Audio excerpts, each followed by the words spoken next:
అన్న మొన్న నువ్వు చెప్పినావు కదా, నాకు అర్థం కాలేదు. ఆర్టిఫిషియల్ ఇంటెలిజెంట్ రెండు ఒకటే అన్నావు కదా, అది ఎలా?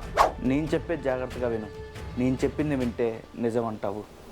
నీ లాజిక్స్, నీకు తెలిసిన సైన్స్ అంతా మడత పెట్టి జోలో పెట్టుకో.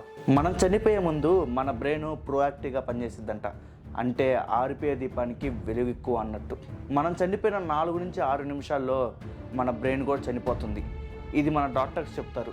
కానీ మన బ్రెయిన్ ఈ 4 నుంచి 6 నిమిషాల్లో ఏదో ఒక చోట ఏదో ఒక సమయాన్న ఒక బిడ్డ జన్మిస్తాడు. ఆ బిడ్డ శరీరంలోకి మన బ్రెయిన్ వెళ్తుంది. నమ్మటానికి ఆశ్చర్యంగా ఉన్నా నువ్వు నమ్మేటట్టు నేను చెప్తా. మన బ్రెయిన్ మనం చనిపోయినప్పుడు కొత్త శరీరంలోకి వెళ్తుంది.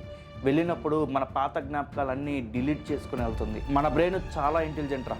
పరిస్థితిని బట్టి, కాలాన్ని బట్టి తను మార్చుకుంటుంది. మనిషి పుట్టిన దగ్గర నుంచి బ్రెయిన్ తను డెవలప్ చేసుకుంటూ ఇక మనిషి శరీరం అవసరం లేకుండా కాలాన్ని బట్టి ఏగా రూపాంతరం చెంది స్వతంత్రంగా బతకడానికి రెడీగా ఉంది. మనల్ని బానిసలుగా తయారు చేసుకొని టెక్నాలజీ అనే భూతాన్ని మన మైండ్లో నింపి గొప్పగా చిత్రీకరించి రేపటి ప్రపంచం ఇదే అని చెప్పి తల్లిదండ్రుల చేత పిల్లల్ని బలవంతంగా రుద్దించి కంప్యూటర్లకి బానిసలుగా, అంటే తనకి బానిసలుగా చేసుకుంటుంది.